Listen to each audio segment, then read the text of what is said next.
Գյուրջան Կասկադ, ցանկացած համեմատություն մեր օգտին է։ Ազգային ժողովի այս նստաշրջանի օրակարգում է երկու պատգամավորների անձեռնմխելիությունից զրկելու եւ քրեական հետապնդում հարուցելու համար ԴՏԽ-ի միջնորդությունը Հայաստան խմբակցությունը կողմնորոշվել է եւ ունի դիրքորոշում ինչպես է քվեարկելու։ Նախ խմբակցությունը մասնակցել է Հովիկ Աղազարյանի հարցի քննարկմանը, ՏՏԽ-ին շատ հարցեր ունենք։ Իհարկե Հովիկ Աղազարյանի դեպքը յուրահատուկ է։ Քաղաքացիական պայմանագրի յուրաքանչյուր պատգամավորի համար շատ ուսուցողական է, որովհետև Հովիկ Աղազարյանի իրականում որևէ ցանկություն մազաչափ անգամ չունեմ պաշտպանել կամ դատապարտել Հովիկ Աղազարյանին, բայց ցույց է տալիս, որ ցանկացած ոք, ով մազաչափ Նիկոլ Փաշինյանի գծից շեղվում է, վրան քրեական գործը կկարվի կամ կհարուցվի արված խախտումների, հանցանքների, զանցանքների համար։ Սպիտակ թղթով քրեական գործեր կարելու մեծ վարպետ է։ Նաև հարգելով Տարոն Մարգարյանի կոչը, որ իր գործով քաղաքական շոուի եւ կոչեր արել պատգամավորներին չմասնակցել, մենք հարգում ենք մեր գործընկերոջը եւ Տարոն Մարգարյանի հարցի քննարկմանը չենք մասնակցելու։ Իսկ Աղազարյանին ինչպես է քվեարկելու կամ ինչպես է Հայաստան խմբակցությունը արդեն տարիներ շարունակ փակ գաղտնի քվեարկությունների ինչի մասնակցում եւ այս անգամ եւս փակ գաղտնի քվեարկությանը չենք մասնակցելու։ Շատ լավ, անդրադառնալով խաղաղության համաձայնագրի կամ խաղաղության պայմանագիր, դե այնպես ինչպես իրենք են կոչվում։ Իշխանության գլխավոր թեզերից մեկն այն է, որ մենք ունենք առաջարկ, թե ինչ է առաջարկում ընդդիմությունը, դա այնքան էլ հասկանալի չի։ Որն է այլընտրանքը, իրենք չեն տեսնում, այսինքն ձեր այդ խոսությունների մեջ իրենք այլընտրանք չեն կարողանում գտնել։ Հիմա որն է ընդդիմության առաջարկած այլընտրանքը։ Գիտեք, իշխանության այդ տակտիկան, ընդհանրապես ցանկացած ասող, իսկ ընդդիմությունը ինչ կառաջարկեր, մի քիչ լրիվ ուրիշ օրինակի վրա ասեմ։ Դիցուք հայ ֆուտբոլասերները պահանջում են ֆուտբոլի ֆեդերացիա նախագահ Արմեն Մելիքբեկյանի հրաժարականը եւ հատկապես Վրաստանում հայտարարած պարտությունից հետո շատ նման է այդ իրավիճակում, երբ որ ֆուտբոլասերները մարզադաշտում գոռում են Մելիքբեկյան հեռացիր, Մելիքբեկյանը միկրոֆոնը վերցնի, ասի թող ֆուտբոլասերներն ասեն, թե ոնց պետք է հաղթել։ Իմը ինչքան կարողանում ենք, այսքան 9-1 պարտվում ենք։ Թող ֆուտբոլասերները, թող ՖԱՖԱ ասի, թե ոնց պետք է հաղթել։ Ղեկը ձեռներն է, բանակցողը իրենք են, զիջողը իրենք են։ Ասում են դուք ինչ կառաջարկեք, որ առաջարկելու լինենք, նախ պետք է սկսենք 0 կետից։ 20 թվականի նոյեմբերի 9-ից հետո պետք է հատիկ մենք ասենք, թե ինչ պետք է արվեր, որ այսօրվա ավերը չլիներ, որովհետև իրական արհեստական սեփական ժողովրդին աբեկման ենթարկող թեզեր շրջանառում, որ այս թուղթը չլինի նշանակում է պատերազմ, բայց այդ նույն տրամաբանության մեջ պետք է հիշենք, այս փաստաթուղթը, որ այսօր ընդունել են իրենք, մոտ 8-9 ամիս չէին համաձայնվում այս փաստաթղթի երկու կետերի շուրջ, նշանակում է այդ 8 ամիս իրենք պատերազմի սպառնալիքի տակ էին Հայաստանը պահում, որ վերջում, ինչպես Գերմանիայի արտգործնախարարն էր հայտարարել, խիզախ զիջման գնացին։ Եվ ոնց որ Փաշինյանը պարզվեց որևէ բանում կյանքում չի զիջել, Որոտանց չի զիջել, Սյունիք չի զիջել, Տավուշ չի զիջել, Արցախ չի զիջել, բոլոր հարցերում զիջել է։ Վերջի երկու զիջումն էլ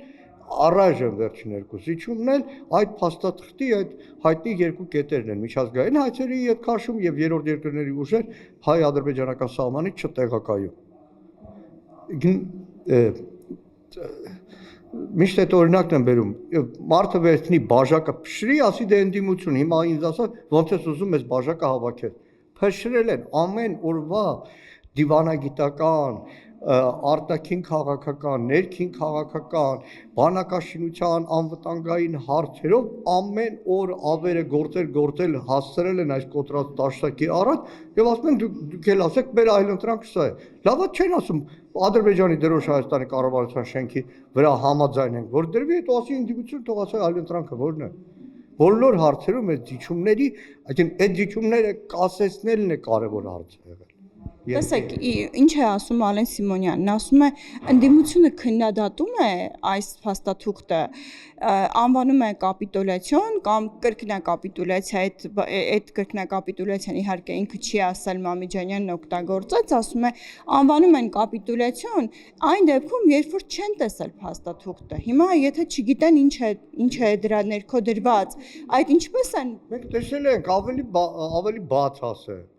Առաջին այսպես նախագիծը տեսնելուց հետո բարբերաբար ծանոթանալով տեսել ենք, որ ամեն օր զիջել են բոլոր այն հարցերում, որտեղ Ադրբեջանը չի համաձայնվել փաստաթղթի որևէ դրույթի հետ, Հայաստանը հետո հրաժարվել է, համաձայնվել է այդ կետը հանել։ Դիցուք, ես մի կետ ասեմ։ Երկար ժամանակ երկու կողմերի մեջ քննարկվել է, թե այս փաստաթղթի շուրջ տարաձայնությունները ինչպես են լուծվում։ Ամենասկզբում կար գաղափար երկու կողմերի ներկայացուցիչ, ՄԱԿ-ի ներկայացուցիչ, որը Ադրբեջանը չի ուզում դերակատար որևէ երրորդ կողմ լինի։ 1, 2, 3 բանակցությունից հետո Հայաստանը հանեց այդ կետը։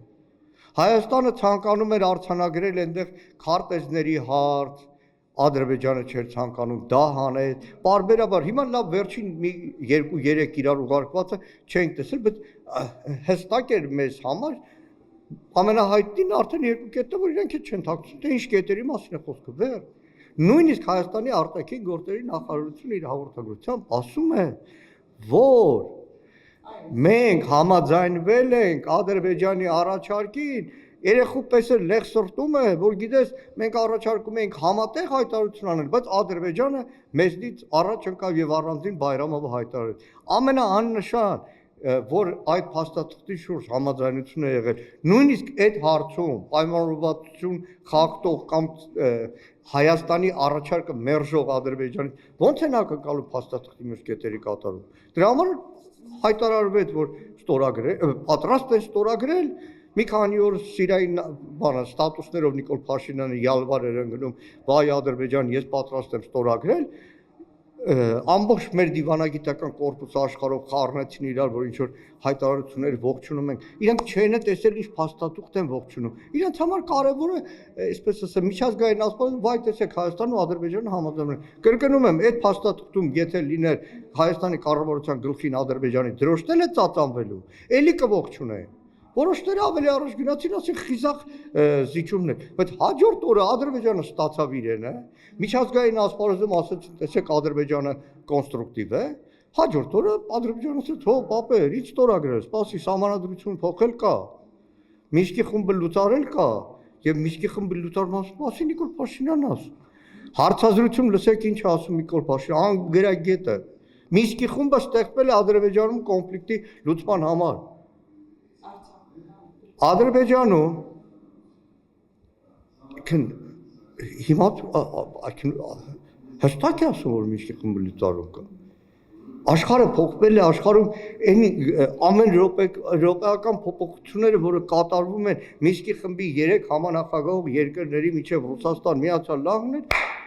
Ադրբեջանը շտապում է Մինսկի խմբից ազատելու, որովհետև